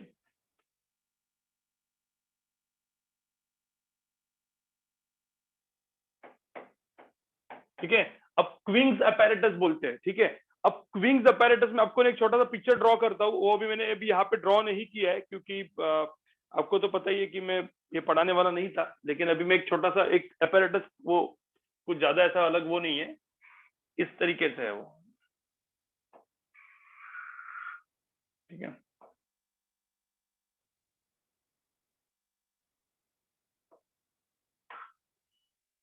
ठीक है,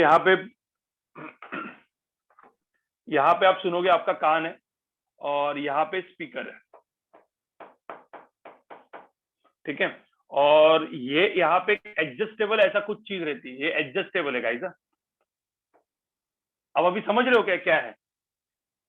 बताओ मुझे, मैंने क्या किया है यहाँ पे, मुझे बताओ। ये इंटरफेरेंस को ऑब्जर्व करने के लिए, एक्सपेरिमेंट करने के लिए मैंने ये क्विंग्स ट्यूब किया। अब बताओ मुझे इसमें इंटरफेरेंस कैसे होगा, बताओ क्यों होगा इंटरफेरेंस, बताओ। यहाँ पे मैंने कुछ हॉर्न कुछ भी बजाया, एक साउंड बजाया, साउंड आया, तो साउंड कहाँ से ट्रेवल करेगा? दो पाथ होंगे इसके गाइस। एक पाथ होगा ये वाला जो ऐसे करके ऐसे जाएगा, देखो दोनों कोहेरेंट सोर्स हो गए ना, कोहेरेंट सोर्स ही हो गया ना। मुझे बताओ यहां से जाएगा, और एक पाथ कौन सा होगा? एक साउंड कहां से जाएगा? ऐसे जाएगा। मुझे बताओ दोनों साउंड जो वेव निकले, ये दोनों साउंड वेव जो होंगे, जो दोनों साउंड वेव निकले हैं, वो दोनों साउंड वेव बेसिकली क्या हो रहे हैं बताओ मुझे? दोनों साउंड वेव एक ही सोर्स से निकले, दोनों कोहेरेंट सोर्सेस है कि नहीं है? पहले तो वो बताओ। बिल्कुल कोहेरेंट सोर्सेस है। अब मैं क्या करता हूँ गाइस, इन दोनों का सुपरपोजिशन होगा। इन दोनों का सुपरपोजिशन कहाँ पे होगा? इधर होगा। तो जो अपना जो कान है वो जो सुनेगा, वो दोनों का क्या सुनेगा? सुपरपोजिशन, बराबर? Yes, sir. अब यहाँ पे कंस्ट्रक्टिव हो सकता है, डिस्ट्रक्टिव हो सकता है, कुछ भी हो सकता है। अब मैं एक पार्ट पकड़ता हूँ, इसका लेंथ L1 होगा और इसका लेंथ L2 होगा। अब L2 कैन बी वेरिएबल, तो देखो ये ना ऊपर नीचे हो सकता है। देखो ना यहाँ पे ऐसा, देखो फिट देखो कैसे किया है, तो ये चीज ऊपर नीचे हो सकता है। तो L2 आप वेरिएबल कर सकते हो। आप वेरिएबल करके मुझे बताओ कब कंस्ट्रक्टिव इंटरफेरेंस होगा, कब ज्यादा मैक्सिमम इंटेंसिटी सुनाई देगी? मैक्सिमम इंटेंसिटी कब सुनाई देगी? व्हेन दोनों का जो पाथ डिफरेंस होगा L1 माइनस L2 या L2 minus L1 should be multiple of what? Should be multiple of what? n lambda. n lambda, बिल्कुल। तो L1 माइनस L2 का मैग्नीट्यूड लिख देता हूं मैं। When this is multiple of n lambda, तो कौन सा इंटरफेरेंस होगा? कंस्ट्रक्टिव। नहीं तो डिस्ट्रक्टिव कब होगा? अरे वो डिस्ट्रक्टिव के लिए भी तो अपने को वो लगने वाला है। तो डिस्ट्रक्टिव के लिए क्या होगा? अभी तो अपन ने देखा है L1 माइनस L2 का मैग्नीट्यूड, मतलब कोई भी बड़ा हो सकता है ना एक दूसरे। ये कितना होना चाहिए? 2n+1 लैम्बडा बाई 2 होना चाहिए, बराबर? और कोई दूसरा जो भी होगा तो क्या करना चाहिए मुझे बताओ? कोई दूसरा कुछ होगा L1 माइनस L2 से मैंने कुछ फेज डिफरेंस निकाल सकता हूं मैं, तो वो फेज डिफरेंस कैसे निकालेंगे मुझे बताओ। कोई दूसरा डेल्टा एल होगा तो डेल्टा एल कैसे निकालेंगे, फेज डिफरेंस क्या निकालेंगे, 2 pi by lambda into path difference, वो डेल्टा एल करेंगे ना अपन। समझ में आ रहा है क्या। तो उससे मुझे क्या मिल गया, फेज डिफरेंस मिल गया। फेज डिफरेंस से मुझे अपना ए नेट का फॉर्मूला या इंटेंसिटी का फॉर्मूला भी लगा सकता हूं मैं।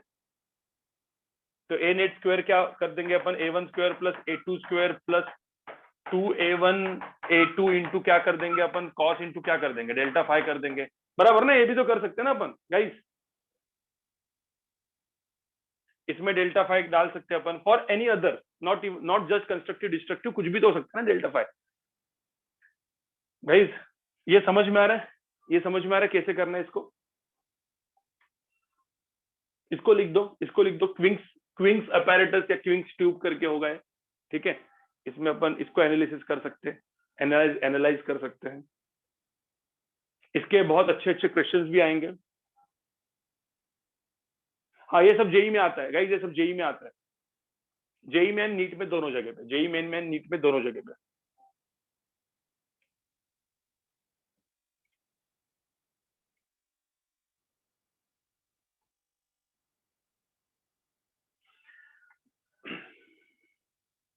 देखो मैंने आपको जो इस बार जो जेई मेन जिन्होंने दिया, दोनों लोगों के केमिस्ट्री में उन्होंने इनऑर्गेनिक छोड़ दिया था गाइस। केमिस्ट्री में इनऑर्गेनिक छोड़ा नहीं तो वो भी टॉपर हो जाते अभी।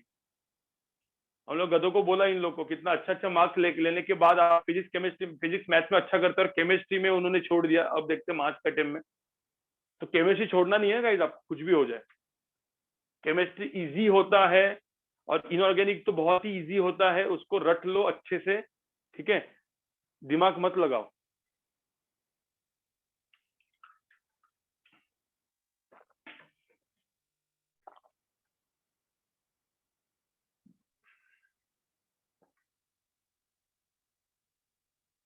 चलो इसके ऊपर एक क्वेश्चन कर लेते हैं गाइस, इसके ऊपर एक क्वेश्चन कर लेते हैं।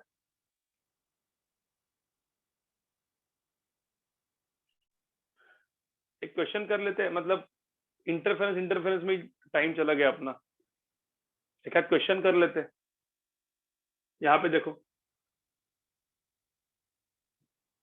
ये स्टेशनरी वेव्स है। जाते आते स्टेशनरी वेव्स भी दिखा के जाऊंगा आपको, टेंशन मत लो।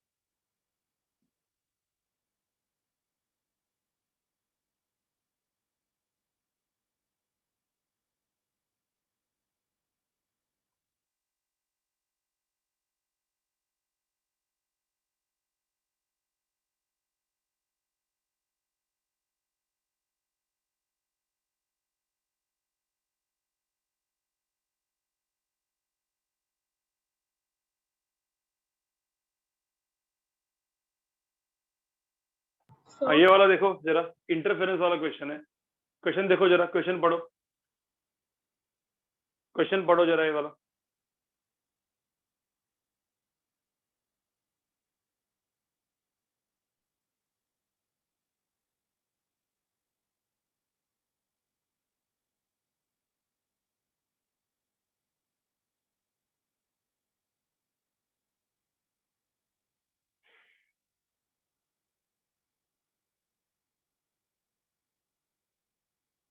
क्वेश्चन जरा ध्यान से पढ़ो।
गाइस हो गया क्या, पढ़ लिया क्वेश्चन?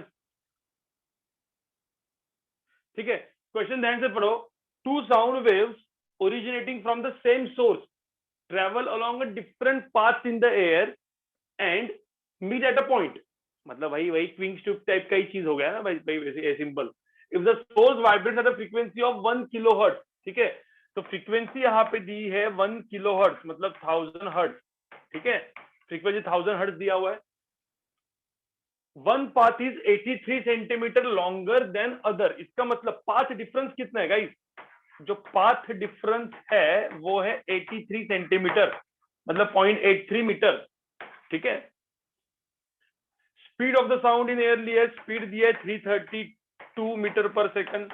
तो मुझे बताओ यहाँ पे क्या मिलेगा? फ्रीक्वेंसी इज इक्वल टू क्या हो जाएगा? फ्रीक्वेंसी इज इक्वल टू क्या हो जाएगा? फ्रीक्वेंसी इक्वल टू क्या हो जाएगा गाइस? v अपॉन लैम्बडा, बराबर। तो लैम्बडा की वैल्यू कितनी आ जाएगी? Frequency is equal to v upon lambda, याद है ना ये भाई? तो लैम्बडा, आवाज नहीं आ रहा है क्या मेरा? आ रहा है सर। आ रहा है सर। आ रहा है ना? तो हाँ, तो लैम्बडा की वैल्यू क्या होगी? v मतलब क्या? 332, ठीक है, अपॉन फ्रीक्वेंसी विच इज 1000। तो कितना हुआ यहाँ पे? 0.332। तो अब मुझे तो 0.332 हो गया लैम्बडा। तो अब मुझे तो पॉइंट ये और ये एक दूसरे के कुछ है क्या गाइस? यहाँ पे आपको देखना पड़ेगा ये एन लैम्बडा है क्या है? क्या है? क्या है? एन लैम्बडा है क्या? क्या है? 4 टाइम्स, 4 टाइम्स थोड़ी दिख रहा है यार, कितने टाइम्स है?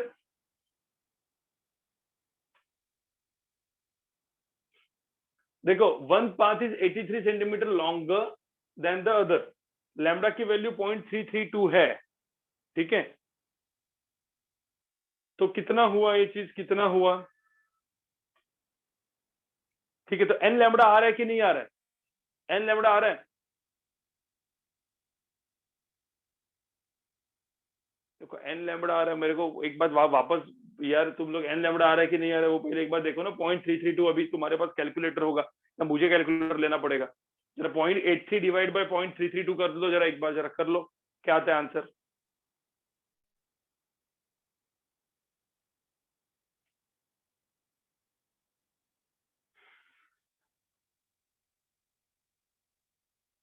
टू 2.5 टाइम्स आ रहा है, 2.5 टाइम्स। Yes sir. ओके, तो 2.5 टाइम्स आ रहा है। 2.5 टाइम्स मतलब डिस्ट्रक्टिव।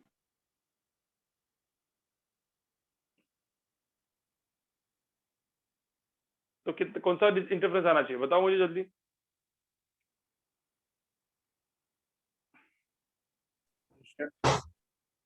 भाई पाथ डिफरेंस जो है यहाँ पे देखो, मैं जो लिख रहा हूँ, पाथ डिफरेंस जो है वो कितने टाइम आ रहा है? 2.5 टाइम्स बोल रहे हैं ना लोग, 2.5 टाइम्स आ रहा है लैम्बडा, ठीक है। इसका मतलब क्या आ रहा है वो? 5 लैम्बडा बाई 2 आ रहा है ना। तो याद करो, lambda by 2, 3 lambda by 2, 5 lambda by 2। तो 5 लैम्बडा बाई 2 का मतलब क्या होता है? पाथ डिफरेंस क्या है? ये ऐसे मल्टीपल ऑफ लैम्बडा बाई 2 है, राइट? इसका मतलब कौन सा इंटरफेरेंस होना चाहिए? डिस्ट्रक्टिव गाइस, डिस्ट्रक्टिव होना चाहिए। समझ में आ रहा है? द नेचर ऑफ इंटरफेरेंस क्या हो जाएगा? डिस्ट्रक्टिव। कोई दिक्कत है इसमें? No sir. क्वेश्चन समझ में आया ना कैसे आता है?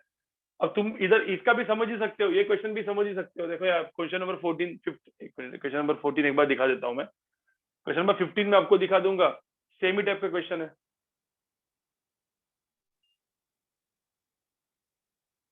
देखो ना, सेम टाइप का क्वेश्चन है ना। मुझे तो एक साउंड देखो, एक बार पढ़ो, एक बार क्वेश्चन पढ़ो और होमवर्क करो, चाहिए तो होमवर्क कर लो गाइस। ये क्वेश्चन होमवर्क कर लो, एक बार स्क्रीनशॉट ले लो इसका, होमवर्क कर लो, सेम ही क्वेश्चन है, देखो ना।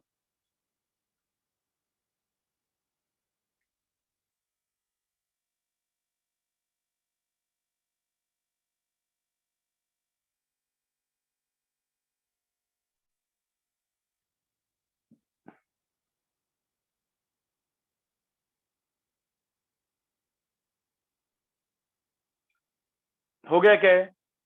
क्वेश्चन समझ में आ गया कैसे? मुझे बताओ, एक साउंड सीधा ऐसे जाएगा, और दूसरा साउंड घूम के आएगा। तो मुझे बता इन दोनों के अंदर का फेज पाथ डिफरेंस कितना होगा गाइस? पाथ डिफरेंस कितना होगा?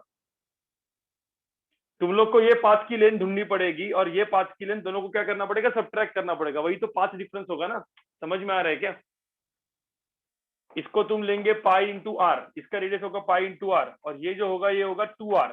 तो मेरा जो पाथ डिफरेंस होगा वो कितना होगा? पाई आर माइनस 2r। ये हो जाएगा मेरा पाथ डिफरेंस। समझ में आ रहा है क्या अभी? बताओ।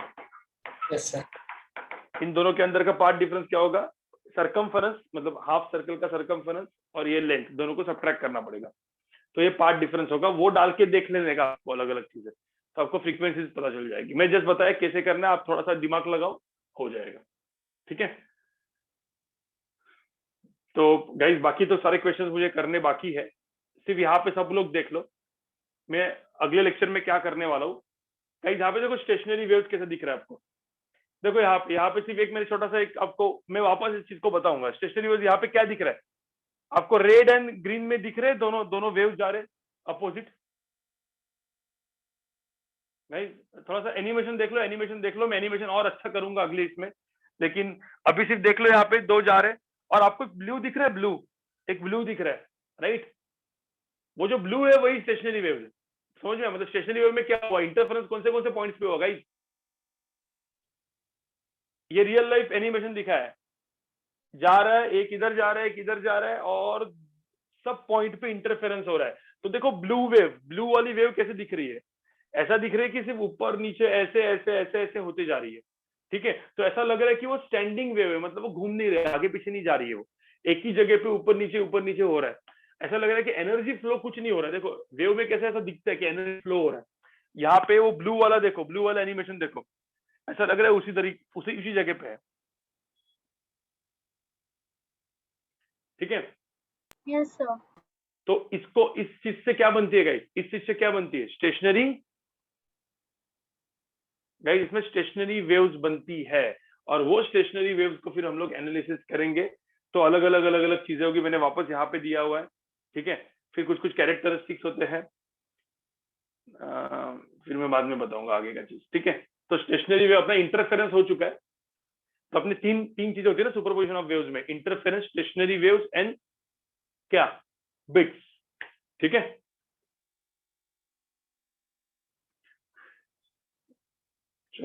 चलो फिर गाइस, मतलब ज्यादा आपका, हाँ क्लास खत्म हो गया है। मतलब मैं आगे मतलब पढ़ाने का मन करता है, लेकिन अभी नहीं करेंगे क्योंकि वो मेरे लिए सही नहीं है। ठीक है, तो तबीयत क्योंकि मेरी खराब है गाइस।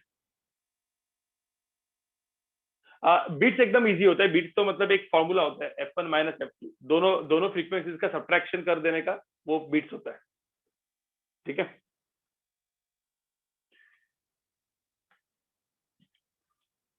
चलो guys, Bye sir, thank you sir. Bye sir. Bye कर लो। Sir, thank you sir. So, हाँ बोलो। Bye sir. the PPT that you sent, वो मैंने खोलने की कोशिश की, बट सर वो खुल ही नहीं रहा है प्रॉपरली। उसको पीडीएफ बना दो, पीडीएफ गाइस, उसको पीडीएफ बना दो। ओके सर, ठीक है, thank you so much sir. PDF बना के देख लो। सर एक डाउट था। हाँ बोलो। सर HC वर्मा में इंटरफेरेंस में उन्होंने प्रेशर वेव्स यूज किया है, तो सर उसमें उन्होंने साइन क्यों यूज किया है, मतलब instead of cos pressure wave में? हाँ तो कुछ भी यूज करना क्या फर्क पड़ता है? जब तू एम्पलीट्यूड को साइन लेगा तो तेरी कोसाइन वेव बनेगी। तो एम्पलीट्यूड वेव जो होगी वो तूने कोसाइन ली तो तेरी प्रेशर वेव साइन बनेगी ना। Yes sir. समझ में आ रहा है क्या? हाँ सर, मतलब उसका सर इनिशियल फेज कुछ अलग होगा मतलब ना? हाँ, इनिशियल फेज कुछ अलग होगा ना, 90 डिग्री का फेज एडिशनल डाला उन्होंने, समझा? हाँ सर। वो साइन एंड कोसाइन पे इतना वो मत करो तुम लोग, तुम डायरेक्टली रिजल्ट के ऊपर अभी ध्यान दो।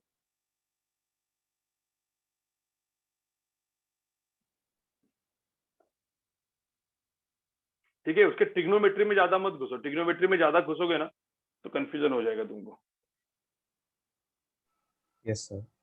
ठीक है, क्योंकि मैकेनिक्स की तरह वेव एकदम डेप्थ में नहीं जाता, एकदम इजी होता है। तो तुम एकदम इसके अंदर R&D करने गए ना मैकेनिक्स की तरह, क्योंकि मैकेनिक्स का दिमाग तुम अभी उसमें लगाओगे ना, इसमें वेव्स में, तो तुमको तकलीफ होगी समझने के लिए वेव्स, जो भी अक्षय लगा रहा है। बट तकलीफ नहीं हो रही है उसके बाद नहीं मैं तकलीफ कुछ नहीं हो समझ रही है, वो रहा हूँ। अच्छी बात है, क्योंकि अभी मैकेनिक्स में क्या है, अभी दिमाग अपना बढ़ गया है ना। वेव्स वगैरह, वेव्स, हीट एंड थर्मोडायनेमिक्स, ये सब ऐसे टॉपिक्स है ना जो एकदम फ्लैट सोचने का, ज्यादा एकदम डेप्थ में नहीं सोचने का। Yes sir. सर एक डाउट है, वो अभी पूछूं क्या? पूछ ले। हाँ तो एक सर मिनट, मैं इधर मत पूछ क्योंकि रिकॉर्डिंग है ना, कॉल कर मुझे। Okay bye sir, thank you sir sir. मुझे भी डाउट था कब कॉल करूं। Bye, sir. Thank you, sir. कर लो अभी। Okay sir. Bye, sir. चलो bye guys, bye Bye, sir. Thank you, sir. Bye, Bye, sir. bye, Thank bye. you, sir. Bye Please take care, sir. Bye, sir. Bye bye bye.